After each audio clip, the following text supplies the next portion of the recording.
So today or this evening we're going to do something like a real basic sort of dinner. I'm just going to do some roast veggies in the camp oven. I'm going to focus on technique with the rump cap.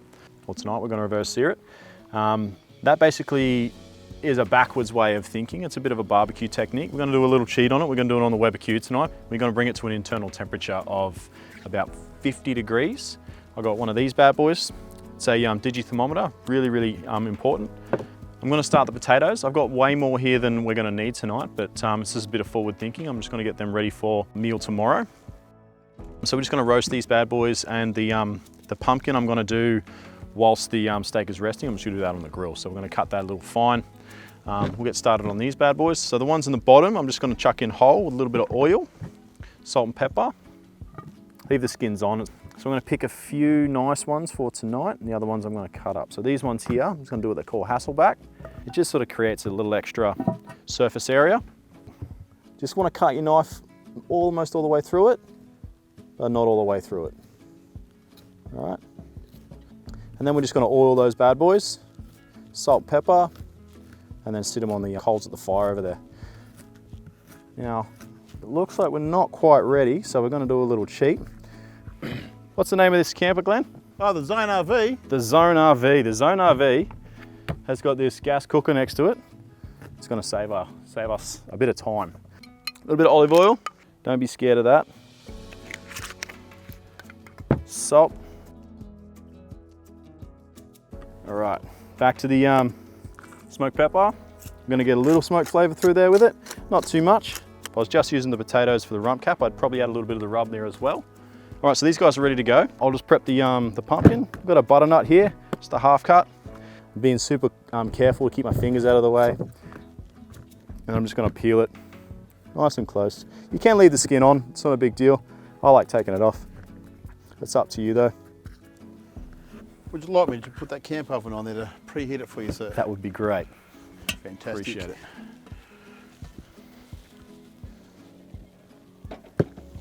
So I'll just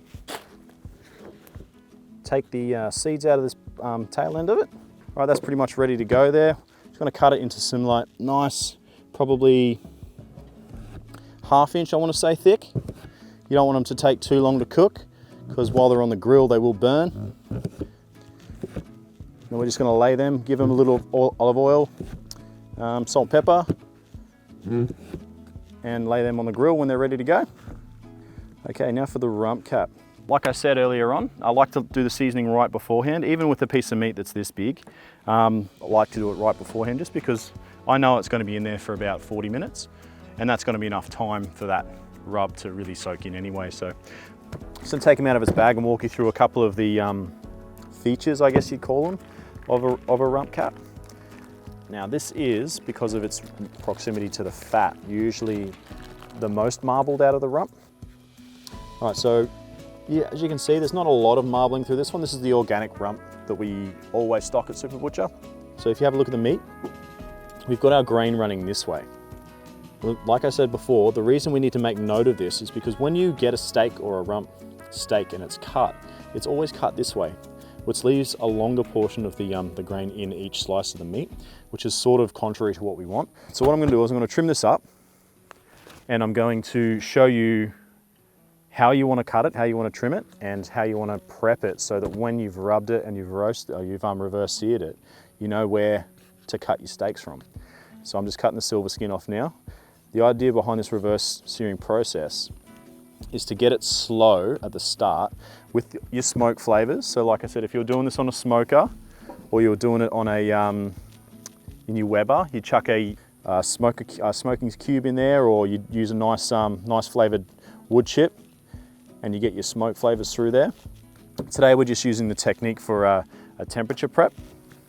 By that I mean we're just going to get it slowly to temperature with these low temperature cooking, so that when I take it off and rest it, all I've really got to do is sear it. Now the reason I want to do it like that is because it's going to be the guaranteed perfect cooked steak every time. And because it's low and gentle cook, it leaves less room for error when you've got the searing part, because when you actually take it off, or you cut your steaks and you put it on the grill, all you're really doing is putting the char marks on it. You're not really cooking it, you're just giving it that color. That's the reverse sear. So you're doing the sear at the end, not at the start. So all I'm doing now is I'm taking a bit of the fat off the edge there. And because, like I said, this one's not heavily marbled, I'm gonna leave a bit of it on, but I'm also gonna cut a decent amount down, because when you rub a meat or you season meat, you really want the seasoning to be in contact with the flesh, not the fat, because the fat's literally gonna act like a barrier. So I'm just gonna trim a bit of this off, bit by bit. You don't wanna take it all off straight away, because we wanna leave a little bit on there for rendering. If you were doing like a brisket, for example, or if you were doing this in a smoker, you take all the fat off. But you'd probably choose a piece that's got a little bit more marbling in it if you could. That way you get the rendering from the fat from the internal parts of the meat muscle. Today I'm going to leave a little bit on, but I'm going to do a little flap technique so we can still get the best of both worlds. All right, so now I'm getting close to the meat muscle here. All right, so you can see I've come through in a couple of pieces, but not all of them. So what I'm going to do is I'm just going to get the knife, take a little bit more off here.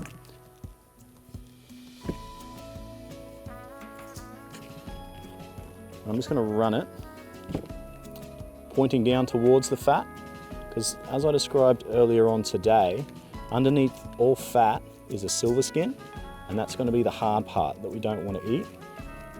Same as what I trimmed off the bottom here, but it's also going to help guide my knife to stay on top of the fat and not the meat. So just always pushing towards, back towards in, not straight down, just slightly. And you're going to be able to lift that off like that. See, that's coming off a bit. Right, I'm going to take it all the way off. I'm just going to leave it a little bit on, because like I said, it's a little bit leaner, this rump cap, but I still want some of that fat to render down, because I'll be having that fat facing up, so as it cooks it renders down through the meat. And because I've taken that silver skin off, when it does render, it's got more of a chance of penetrating. Once you're happy with that, get the rub going. I always tend to find I get the best results when I cook in beef tallow. When I'm cooking steak, it's just, I mean, it comes from the animal. It's got a good flash point, so it's not a bad thing to do, to render it down. Keep it in the fridge, it'll last 2 or 3 weeks easily. Sometimes more. You can buy beef tallow as well if you don't want to go through that process, but you know, we're just throwing that away, you might as well use it. So that there, I'm just going to flap that back over, chuck him in here. Now I've got the Q sitting on about 100, 110, and we're just going to sit that straight on there. All right, so just right in the middle there, drop that down. So that's going to be in there. I'm going to check it after about 20 minutes. I've got a temperature probe here. Super easy to use, just open it up. You can change it to degrees Fahrenheit, whatever you like to work with. I've got these stubby coolers given to the crew as well. Glen's got one as well. On the side here, we sell these at Super Butcher. They're just good because they're a little cheat sheet. All right guys, so we've had about 45 minutes for the rump cap in here. About 3/4 of the way through, I flipped it over. Just because you've got to remember with a Weber Q, all the heat's coming from the bottom here. You just want to make sure it's not going to start cooking your meat too much. So at this point, it's not going to look like a lot. So I've probed it, and I want anywhere between, you know, 45 and 50 degrees. That's going to still be quite rare in the middle, but it's still going to have a nice flavor penetration from the rub. And if we were using like a smoking technique, like with your offset smoker or your Weber, your traditional style Weber, you get a lot of smoke flavor through there as well. Just rip that out of there. I'm going to keep those juices in there for later. I'm going to turn that into a nice little sauce. I'm going to bang them over. Now there's nothing we can really do with that fat on the top there. So I'm just going to trim that off. Just the fat. Be careful not to go too far into the meat, because you really don't want to jeopardize the seal on the meat, because that's when you're going to start losing moisture. All right, so I've just got that there, and right now I'm just going to wrap it in this butcher's paper and just let it rest. I'm just going to sit that over by here and just let it rest. One of the things I did do, I noticed, because of that technique, because of the nature of the way this grill works, and the heat's all coming up. It was getting a bit too hot on the bottom, so I just crushed another one of these bad boys down, just to sort of as a base. That's going to help give it a bit of protection from the heat that's coming from the bottom and allow the Weber Q to really do its circular heating that it's designed for. All right, so I've got the pumpkin that we cut before. I've cranked the Weber back up. She's going to get to temperature pretty quick. Just going to drizzle a little bit of olive oil, toss it around so it's nice and coated. And again, just the salt and pepper. So we come straight back up. This bad boy is sitting at around about 180. And like I said before, be nice and fast with this Weber Q. And this is a good technique to cook pumpkin for things like salads as well, because you can cook it quite quick and they have a nice texture and flavor. So we'll just fill up what we can fit, get them cooking.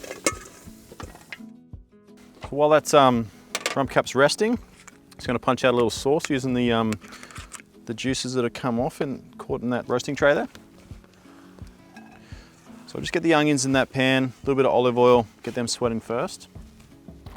Super simple way to use up those juices. So all I'm really going to do is I'm going to sweat these down to like a little bit of color, add a little bit of garlic, a touch of flour at this point, and sort of make like a pseudo roux, and then put those juices straight on top of that and adjust it with a little bit of beef stock. It's going to be a real beefy sort of gravy, pan gravy sort of situation. That's probably half a tablespoon of garlic in there. That's just some minced garlic. All right, we're getting a decent amount of color in there. Just remember, as soon as you put the garlic in, you're on a timer. Got to keep it moving because that will cook a lot faster than your onions will. All right, so I don't get too heavy-handed with this. I'm just going to put a little bit on the lid. Yep. Yeah, sweet. That's all I need. It's probably about a teaspoon and a half.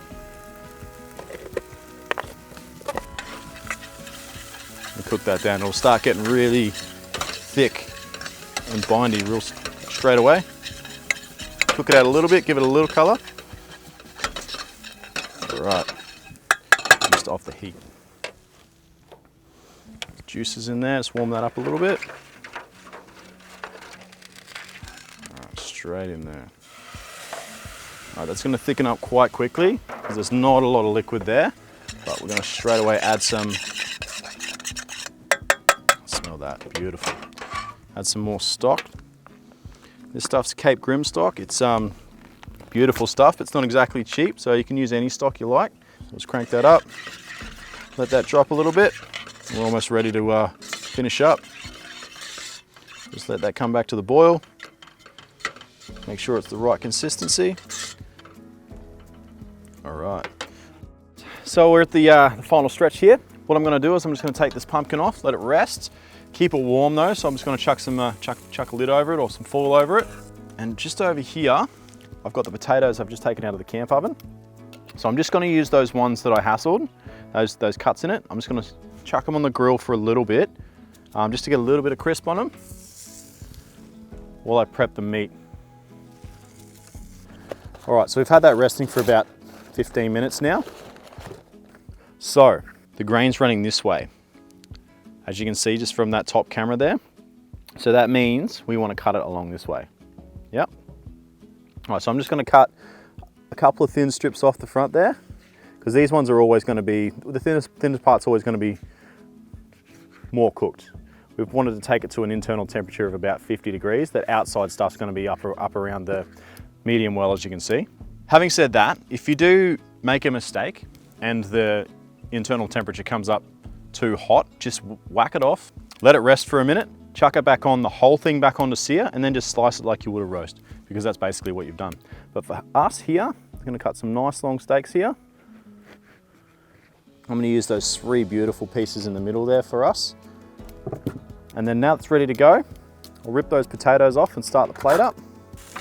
All right, so when you plate them up, just use that structure to nice and fan those out there. All right, chuck some of that pumpkin in on there as well. Beautiful grilled pumpkin. All right, nice in the center. All right, now we're gonna grab these steaks here, straight on the hot grill. Just like that. The lid down, And we really want probably 30 seconds aside, maybe 40 seconds aside, and that's all it's gonna need. That's gonna take it to a nice medium. It's gonna have lots of flavor from that slow cook. All right, here we go. Lovely reverse seared rump cap. All right, so from there, just a little bit of sauce, just a little bit, it won't need much. It's gonna be so moist inside there. Glenn, you wanna come grab some dinner? All right, you ready for taco? Yeah. All right. Well, you got yours, mate? I do, mine's ready to go. Just go and sit around this fire. Sounds great. With the whiskey, grab your whiskey. All right, got my whiskey. Cheers, mate. My pleasure. Mm.